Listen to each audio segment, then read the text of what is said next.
Hello everyone, स्वागत है आप सभी का होम साइंस वर्ल्ड में। आज की क्लास में हम लोग पढ़ने वाले हैं फिजियोलॉजी, और फिजियोलॉजी में हम जानेंगे नर्वस सिस्टम के बारे में। ये इसका पार्ट 1 होगा। तो आइए देखते हैं। यदि हम नर्वस सिस्टम की बात करें तो इसमें एक टर्म यूज़ होती है न्यूरोलॉजी। ठीक है, आपने अक्सर सुना होगा न्यूरोलॉजिस्ट के बारे में, न्यूरोलॉजी के बारे में। तो न्यूरोलॉजी क्या है? यह चिकित्सा विज्ञान की वह शाखा है जिसमें तंत्रिका तंत्र यानी कि नर्वस सिस्टम के सामान्य कार्य तथा इसके रोगों का अध्ययन किया जाता है। तो ये कहलाता है न्यूरोलॉजी। न्यूरोलॉजी भी दो शब्दों से मिलकर बना होता है। न्यूरो यानी कि नर्वस यानी तंत्रिका, और लॉजी यानी तंत्रिका का अध्ययन, स्टडी ऑफ नर्व। तो ये आपका न्यूरोलॉजी कहलाता है। आगे बढ़ते हैं। अब ये जो नर्वस सिस्टम है आपका, नर्वस सिस्टम यानी तंत्रिका तंत्र, ये शरीर के विभिन्न भागों के अंगों में होने वाली क्रियाओं को नियमित एवं नियंत्रित करता है। नर्वस सिस्टम का कार्य क्या होता है? जो भी हमारे शरीर में विभिन्न क्रियाएं हो रही हैं विभिन्न अंगों के द्वारा, तो उनको क्या करता है? नियमित और नियंत्रित करता है। ठीक है, रेगुलेट करता है और कंट्रोल करता है। तंत्रिका तंत्र मस्तिष्क हो गया हमारा, मेरुरज्जु यानी स्पाइनल कॉर्ड तथा पेरिफेरल तंत्रिकाओं से मिलकर बना होता है। अभी हम बात करेंगे जो हमारा नर्वस सिस्टम है वो किन किन से मिलकर बना है, और जो भी तंत्रिका तंत्र या नर्वस सिस्टम के भाग हैं उन सभी के बारे में भी हम बात करेंगे। तो जो नर्वस सिस्टम है ये ब्रेन और स्पाइनल कॉर्ड तथा पेरिफेरल तंत्रिकाओं से मिलकर बना होता है। तंत्रिका तंत्र ऊतकों से बना होता है। ठीक है, तंत्रिका तंत्र किससे बना होता है? टिश्यूज से बना होता है। इन टिश्यू में तंत्रिका कोशिकाएं या न्यूरॉन तंत्रिका तंतु, नर्व फाइबर तथा विशेष संयोजित ऊतक, जिसे क्या बोलते हैं? न्यूरोग्लिया, जो होते हैं वो पाए जाते हैं। ठीक है, ये तो हमने जाना कि जो नर्वस सिस्टम है वो विभिन्न भागों से मिलकर बना है, और ये जो विभिन्न भाग हैं तंत्रिका तंत्र जो है ये ऊतकों से मिलकर बना होता है। इन्हीं ऊतकों में तंत्रिका कोशिकाएं, न्यूरॉन, तंत्रिका तंतु, ये सभी इसमें पाए जाते हैं। आगे बढ़ते हैं। हम यदि नर्वस सिस्टम की बात करें, जो हमारा तंत्रिका तंतु है इसके 3 भाग हैं। 3 भाग में इसको विभाजित किया गया है। कौन कौन से हैं? एक होता है केंद्रीय तंत्रिका तंतु, सेंट्रल नर्वस सिस्टम। दूसरा है पेरिफेरल नर्वस सिस्टम। तीसरा है स्वाधीन तंत्रिका तंत्र यानी ऑटोनोमस नर्वस सिस्टम। ये क्वेश्चन आपका पूछा जा चुका है होम साइंस के एग्जाम में, शायद पीजीटी में पूछा गया था कि नर्वस सिस्टम जो है कौन कौन से भाग होते हैं। ऑप्शन में तीनों ही थे, तो तीनों ही सही हैं। ठीक है, इस टाइप के क्वेश्चन भी आपके पूछ लिए जाते हैं। तो नर्वस सिस्टम 3 भागों में वर्गीकृत है। एक है केंद्रीय तंत्रिका तंत्र, सेंट्रल नर्वस सिस्टम। दूसरा है परिधीय तंत्रिका तंत्र, पेरिफेरल नर्वस सिस्टम। और तीसरा है स्वाधीन तंत्रिका तंत्र यानी ऑटोनोमस नर्वस सिस्टम। तो ये 3 भागों से मिलकर बना है। इन सभी के बारे में हम लोग बात करेंगे। देखिए, जो केंद्रीय तंत्रिका तंत्र है यानी सेंट्रल नर्वस सिस्टम है, सेंट्रल नर्वस सिस्टम का जो कार्य है, ये सेंट्रल नर्वस सिस्टम जो है ये मस्तिष्क तथा मेरुरज्जु, जिसे हम स्पाइनल कॉर्ड बोलते हैं। ठीक है, मेरुरज्जु यानी स्पाइनल कॉर्ड, इनसे मिलकर बना होता है। सेंट्रल नर्वस सिस्टम किससे बना है? ब्रेन से और स्पाइनल कॉर्ड से मिलकर बना है। तो इसमें सबसे पहले हम बात करेंगे ब्रेन की। तो देखिए, जो ब्रेन है यानी मस्तिष्क है, मस्तिष्क जो हमारा ब्रेन है वो मानव शरीर की कपाल गुहा यानी क्रेनियल कैविटी में उपस्थित होता है, और ये शरीर के भार का लगभग कितना होता है? 1/50 होता है।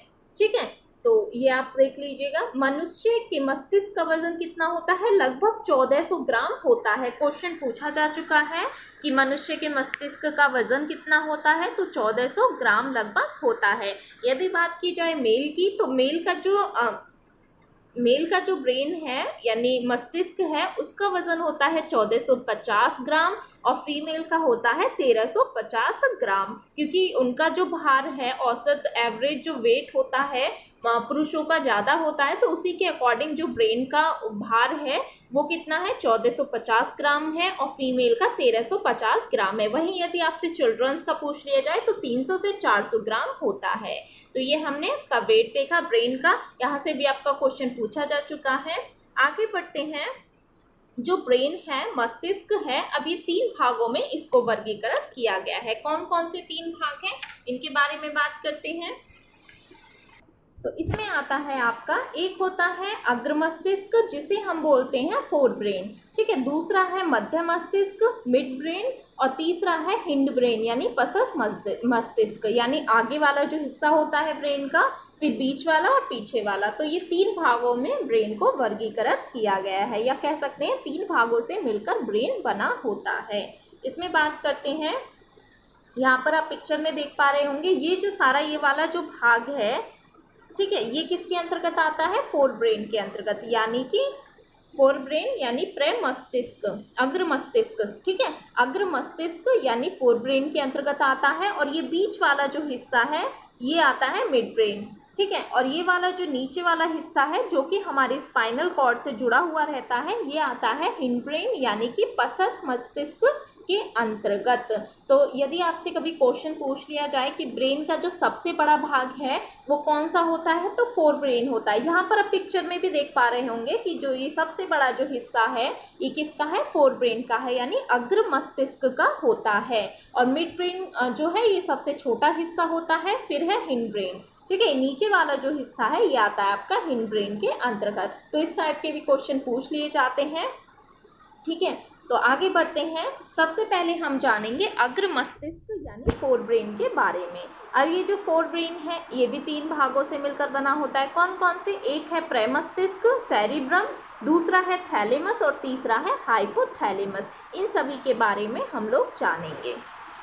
अब ये जो है अग्र मस्तिष्क, हमने बात की थी ब्रेन का सबसे बड़ा भाग जो है वो कौन सा है, फोर ब्रेन यानी अग्र मस्तिष्क होता है। अब अग्र मस्तिष्क यानी कि अग्र मस्तिष्क फोर ब्रेन का भी जो सबसे बड़ा भाग है, यानी हम कह सकते हैं कि ब्रेन जो है ब्रेन का उपभाग, ठीक है, उपभाग जो है, ठीक है, उपभाग जो है सबसे बड़ा वो कौन सा है, प्रमस्तिष्क यानी सेरिब्रम का होता है। क्वेश्चन पूछा जाता है फोर ब्रेन का सबसे बड़ा भाग कौन सा है, तो सेरिब्रम होता है। अब ये जो सेरिब्रम है इसे हम क्या कहते हैं, इंटेलिजेंट ब्रेन भी कहते हैं। लगभग फोर ब्रेन का 80% ये होता है, ठीक है, लगभग फोर ब्रेन का 80% भाग किसका होता है, सेरिब्रम यानी प्रमस्तिष्क का होता है। तो ये है आपका सेरिब्रम, ठीक है, ये क्या है आपका सेरिब्रम है। और सेरिब्रम में कुछ लोब्स होती हैं, कौन कौन सी होती हैं, एक तो होती है फ्रंटल, ठीक है, फ्रंटल हो गया, पेरिटियल हो गया, टेम्पोरल है, इंसुलर है, ऑसिपिटल है, ये सभी लोब्स इसमें होती हैं। इन सभी के अपने अपने कार्य होते हैं, जैसे कि इतना डिटेल में तो नहीं पूछेगा लेकिन वैसे भी आप समझ लीजिए कि यदि बात करें हम फ्रंटल की, तो फ्रंटल का कार्य क्या है, ये मेमोरी फॉर्मेशन के लिए होता है। जो भी आप डिसीजन लेते हैं, जो भी आप क्रिएटिविटी करते हैं, तो इसमें महत्वपूर्ण भूमिका जो निभाता है फ्रंटल निभाता है, ठीक है। पैरिटल हो गया, पैरिटल यानी लॉजिकल रीजनिंग या फिर direction, distance, storage of language, जितनी भी भाषाएं आपको याद हैं तो उनका जो स्टोरेज है वो कहाँ पर होता है, पेरिटोरल में होता है। टेम्पोरल हो गया, जो भी आप सपने देखते हैं, ठीक है, सोते समय कुछ सुनना, ये सब किसके अंतर्गत आता है, टेम्पोरल के अंतर्गत आता है। ऑसिपिटल हो गया, जैसे विजन, रंगों की समझ हो गई, जो भी कलर हैं उनको देखने की जो समझ है वो ऑसिपिटल के अंतर्गत आता है। इतना डिटेल में तो नहीं पूछेगा, बस आपको याद रखना है कि जो सेरिब्रम है, सेरिब्रम फोर ब्रेन का सबसे बड़ा भाग होता है, 80% बड़ा भाग जो है वो फोर ब्रेन का। अब ये जो सेरिब्रम है यानी प्रमस्तिष्क है, इसके कार्य क्या होते हैं, ठीक है, यहाँ से आपके क्वेश्चन पूछे जाते हैं। हमने बात की थी कि जो ब्रेन है, ब्रेन में 3 पार्ट होते हैं, कौन कौन से होते हैं, एक होता है फोर ब्रेन, दूसरा था मिड ब्रेन और तीसरा था हिंड ब्रेन, ठीक है। अब ये जो फोर ब्रेन है सबसे बड़ा भाग है ब्रेन का, और इसमें भी सेरिब्रम सबसे बड़ा भाग होता है। अब इसके फंक्शन क्या है, क्या कार्य है सेरिब्रम के, तो जो प्रमस्तिष्क है ये वृद्धि तथा ज्ञान का केंद्र होता है, यानी कि इंटेलिजेंट ब्रेन यदि हम बोले तो कौन सा है, वो सेरिब्रम है, ठीक है। तो सेरिब्रम जो है ये किसका केंद्र होता है, तो ये वृद्धि तथा ज्ञान का केंद्र होता है। इसके द्वारा व्यक्ति सोचने, समझने, लिखने, वह स्मृति का अनुभव करता है, ठीक है। जो भी आप सोचते हैं, समझते हैं, जो भी आप डिसीजन लेते हैं, ठीक है, या कुछ लिखते हैं, ये सभी का अनुभव कहाँ पे होता है, तो ये सब सेरिब्रम के द्वारा होता है। प्रमस्तिष्क द्वारा ऐच्छिक क्रियाएं संपन्न होती हैं तथा उन पर नियंत्रण रखा जाता है।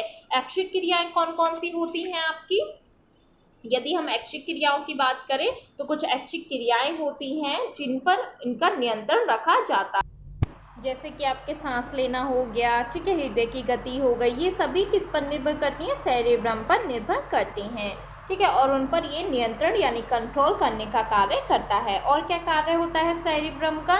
ये पेशियों के कार्य का संचालन करता है, ठीक है, पेशियों के कार्य का संचालन करता है। और जो सेरेब्रम है, प्रमस्तिष्क है, ये अनुभूति को पहचान कर तुरंत ही प्रेरक तंत्रिका द्वारा संवेदित अंगों को संदेश देकर उनसे कार्य करवाता है। इसका अर्थ क्या होता है? देखिए, जो भी हम कोई भी चीज़ टच कर रहे हैं, ठीक है, टच करने पर क्या होगा? जो प्रेरक तंत्रिका है उनके द्वारा संवेदित अंगों तक संदेश देकर उनसे कार्य कौन करवाता है? सेरेब्रम करवाता है। जैसे आप कुछ भी टच कर रहे हैं, आप कुछ भी सुन रहे हैं, स्पर्श कर रहे हैं, कुछ भी अनुभव कर रहे हैं, तो ये प्रेरक तंत्रिका द्वारा संवेदित अंगों यानी कि जो हमारे नर्वस सिस्टम के अंतर्गत जो भी ऑर्गन आते हैं उनको संदेश देकर, मैसेज देकर ये कार्य करवाता है। संवेदी तंत्रिकाओं द्वारा शरीर के अंगों से देखने, सुनने, स्पर्श, तापमान, स्वाद, गंध इनका अनुभव होता है। तो ये हमने जाना सेरेब्रम के बारे में, ठीक है, ये आप ध्यान रखिएगा क्योंकि फंक्शन यहाँ से पूछ दिए जाते हैं। आगे बढ़ते हैं, थैलेमस के बारे में जानते हैं। और कौन सा पार्ट होता है इसका? फोरब्रेन के अंतर्गत। इसके अंतर्गत आते हैं 3 चीज़ों की हमने बात की थी। एक आता है आपका प्रमस्तिष्क, ठीक है, जो हम पढ़ चुके हैं। थैलेमस की बात करते हैं, ठीक है। अब ये जो थैलेमस है, ये यहाँ पर आप पिक्चर में देख पा रहे होंगे, ये क्या है? आपका थैलेमस है, ठीक है। ब्रेन में ये जो आपका फोरब्रेन के अंतर्गत आता है थैलेमस। और थैलेमस के फंक्शन क्या होते हैं? यदि थैलेमस के कार्यों की बात की जाए तो थैलेमस क्या करता है? यह सेरिब्रल कॉर्टेक्स एवं स्पाइनल कॉर्ड के बीच एक महत्वपूर्ण पुनः प्रसारण केंद्र यानी रिले स्टेशन का कार्य ये करता है। कुछ भी प्रसारित करना हो तो उसका कार्य ये करता है। शरीर के द्वारा प्राप्त संवेदी आवेगों, जो भी सेंसरी इम्पल्सेस होते हैं, उनका वर्गीकरण, क्लासिफिकेशन करके और प्रमस्तिष्कीय तक पहुंचाने का कार्य ये करता है थैलेमस। और क्या कार्य है थैलेमस के? और इसके अंतर्गत एक चीज़ और आप लिख लीजिएगा, जो हमारे सेंसरी ऑर्गन हैं जैसे कि स्किन हो गया, नोज हो गया और जीभ हो गया, इन तीनों को भी ये कंट्रोल करता है थैलेमस। यानी कि आप कुछ भी टच कर रहे हैं, गरम, ठंडा, ठीक है, 3 सेंसरी ऑर्गन को सिर्फ, ठीक है। और आपके जो 5 होते हैं ना सेंसरी ऑर्गन, ठीक है, कितने होते हैं? 5 होते हैं। 5 होते हैं। 5 में आपके कौन कौन से आते हैं? छूना, टच करना यानी स्पर्श, गंध, ठीक है, देखना, सुनना, ये सभी आते हैं, ठीक है। तो इसमें 3 जो हैं सेंसरी ऑर्गन, जैसे कि स्किन, जो भी आप कुछ ठंडा, गर्म जो भी टच कर रहे हैं तो उसे कौन वो करता है? थैलेमस करता है, ठीक है। सॉरी, यहाँ पर आप लिख लीजिएगा, थैलेमस करता है उसको, ठीक है। स्किन हो गया, नोज, कुछ भी आपको स्मेल आ रही है वो किसके द्वारा कंट्रोल होता है? थैलेमस के द्वारा। तीसरा है जीभ यानी स्वाद, टेस्ट, जो भी है, तो वो तीनों आपके किसके अंतर्गत आएंगे? 3 सेंसरी ऑर्गन जो कि थैलेमस के द्वारा कंट्रोल नियमित या नियंत्रित किए जाते हैं, ठीक है। तो ये किसका कार्य है? थैलेमस का। आगे बढ़ते हैं, हाइपोथैलेमस की यदि हम बात करें, ये वाला पार्ट आपका था थैलेमस, ठीक है, ये वाला था थैलेमस। और यहाँ पर आपको दिख रहा होगा ये बैगनी कलर की जो आकृति है, ये होता है आपका हाइपोथैलेमस, ठीक है। ये किसके अंतर्गत अभी हम पढ़ रहे हैं? सेरिब्रम यानी प्रमस्तिष्क के अंतर्गत आप क्या कौन कौन से आते हैं? प्रमस्तिष्क, सॉरी, फोरब्रेन के अंतर्गत अग्र मस्तिष्क के अंतर्गत सेरिब्रम हो गया, थैलेमस हो गया और हाइपोथैलेमस। थैलेमस में 3 सेंसरी ऑर्गन होते हैं जैसे स्किन, नोज और जीभ, ये इनको कंट्रोल करता है। फिर हाइपोथैलेमस की यदि बात की जाए, इसके फंक्शन हम बात करें तो कुछ भी आप जैसे कि टच कर रहे हैं या कुछ भी आप टच कर रहे थे, ठीक है, या कुछ भी स्मेल आ रही थी या फिर कुछ भी आपको टेस्ट आ रहा था, तो वो किसके द्वारा थे? थैलेमस के द्वारा। और हाइपोथैलेमस क्या करता है?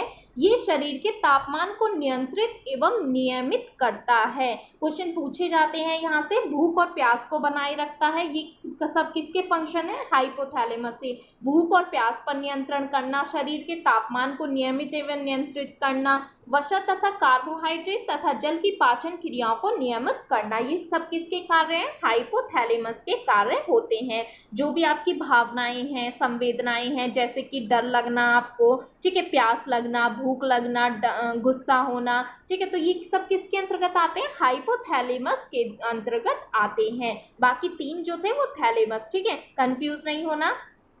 तो ये हमने बात की, भावनाओं को नियमित करता है ये हाइपोथैलेमस। पिट्यूटरी ग्रंथि की सहायता से शरीर की समस्त अंतःस्रावी ग्रंथियों के कार्य में भी सहायता करता है हाइपोथैलेमस। आगे बढ़ते हैं, मिड ब्रेन की बात करते हैं। तो 3 पार्ट में डिवाइड था ब्रेन जो था। एक था फोर ब्रेन के अंतर्गत हमने पढ़ा प्रमस्तिष्क यानी सेरिब्रम, थैलेमस और हाइपोथैलेमस। अब बात करते हैं मिड ब्रेन की। ये वाला जो पार्ट है आपका मिड ब्रेन का होता है, यानी ब्रेन का जो सबसे छोटा पार्ट है, पिक्चर में भी आप देख पा रहे होंगे, सबसे छोटा पार्ट जो है वो है आपका मिड ब्रेन।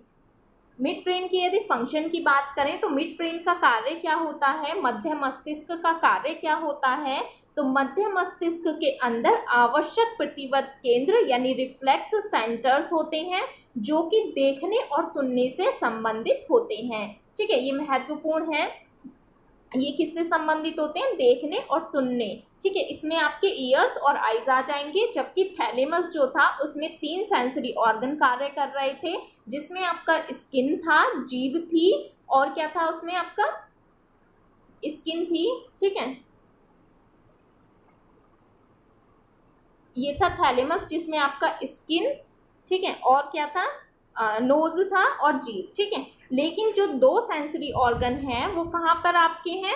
तो वो कार्य कर रहे हैं मध्य मस्तिष्क के अंतर्गत, ठीक है। तो किससे प्रतिवर्त केंद्र जो होते हैं, आवश्यक प्रतिवर्त केंद्र होते हैं, जो कि देखने और सुनने से संबंधित होते हैं मिड ब्रेन के अंदर। मध्य मस्तिष्क में शरीर के संतुलन तथा नेत्र गतियों से संबंधित केंद्र उपस्थित होते हैं। तो ये भी आपको ध्यान में रखना है। आगे बढ़ते हैं, बात करते हैं हिंड ब्रेन की। तो हिंड ब्रेन के अंतर्गत आपके आते हैं पोन्स, मेडुला ओब्लिगेंटा और सेरिबेलम। इसमें आपको कंफ्यूज नहीं होना है, एक होता है सेरिब्रम और एक होता है सेरिबेलम, ठीक है। सेरिब्रम और सेरिबेलम। सेरिब्रम जो है, जो कि फोर ब्रेन का पार्ट है, फोर ब्रेन का सबसे बड़ा पार्ट सेरिब्रम होता है, और ये है सेरिबेलम। तो ये तीनों किसके अंतर्गत आते हैं? पसच मस्तिष्क के अंतर्गत यानी हिंड ब्रेन के अंतर्गत आते हैं। इनके बारे में भी जान लेते हैं। तो सबसे पहले हम बात करते हैं, यहाँ पर ये पिक्चर आप देख पा रहे होंगे, ये जो आपका पार्ट है, ये वाला जो पार्ट है आपका, ये आता है आपका हिंड ब्रेन के अंतर्गत, जिसमें आपके पोन्स, सेरिबेलम और मेडुला ओब्लिगेंटा, ये तीनों इसके अंतर्गत आते हैं। अब बात करते हैं मेडुला ओब्लिगेंटा, ठीक है। ये जो है मेडुला ओब्लिगेंटा, ये क्या करता है? अनैच्छिक क्रियाओं पर नियंत्रण करता है, जैसे कि आप सांस लेते हैं, ठीक है, ब्लड सर्कुलेशन हो गया, पाचन हो गया, उत्सर्जन हो गया, तो इन सभी पर नियंत्रण कौन करता है? मेडुला ओब्लिगेंटा करता है।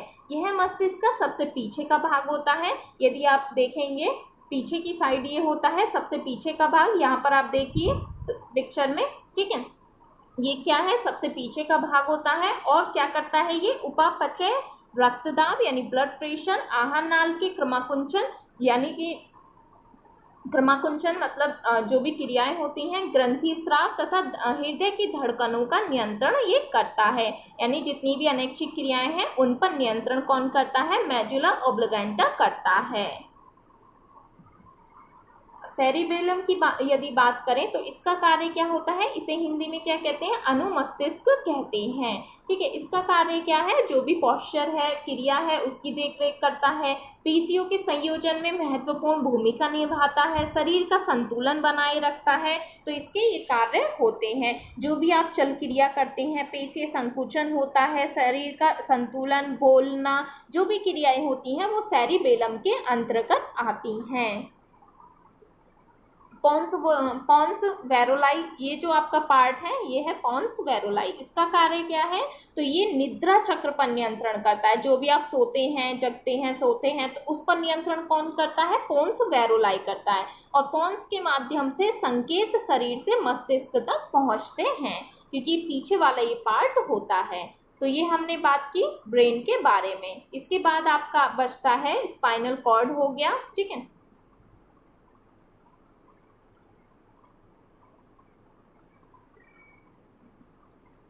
तो आज तो हमने बात की थी सेंट्रल नर्वस सिस्टम में ब्रेन के बारे में। नेक्स्ट जो क्लास होगी पार्ट 2 जो होगा उसमें हम बात करेंगे स्पाइनल कॉर्ड के बारे में, और उसी में हम देखेंगे पेरिफेरल नर्वस सिस्टम क्या है, ऑटोनोमस नर्वस सिस्टम क्या है, इन सभी के बारे में बात करेंगे। साथ ही साथ जो भी आपके पीजीटी टीजीटी की परीक्षा में या जो भी होम साइंस की आपके प्रतियोगी परीक्षाएं हुई हैं प्रीवियस ईयर के क्वेश्चन देखेंगे, इसी टॉपिक से कैसे किस टाइप के आपके क्वेश्चन पूछे जाते हैं उनको भी वहाँ पर सॉल्व करेंगे। तो आई होप आपको ये समझ आ गया होगा कि जो नर्वस सिस्टम है इसे 3 भागों में वर्गीकृत किया गया है, सेंट्रल और पेरिफेरल और ऑटोनोमस। सेंट्रल में आपके आते हैं ब्रेन और स्पाइनल कॉर्ड। ब्रेन के बारे में आज हम लोग पढ़ चुके हैं। ब्रेन को 3 भागों में विभाजित किया गया, अग्र मस्तिष्क यानी फोर ब्रेन, मध्य मस्तिष्क मिड ब्रेन और पश्च मस्तिष्क यानी हिंड ब्रेन। ठीक है, सबसे बड़ा भाग अग्र मस्तिष्क का होता है ब्रेन में, और ब्रेन में भी अग्र मस्तिष्क में यदि उपभाग की यदि हम बात करें तो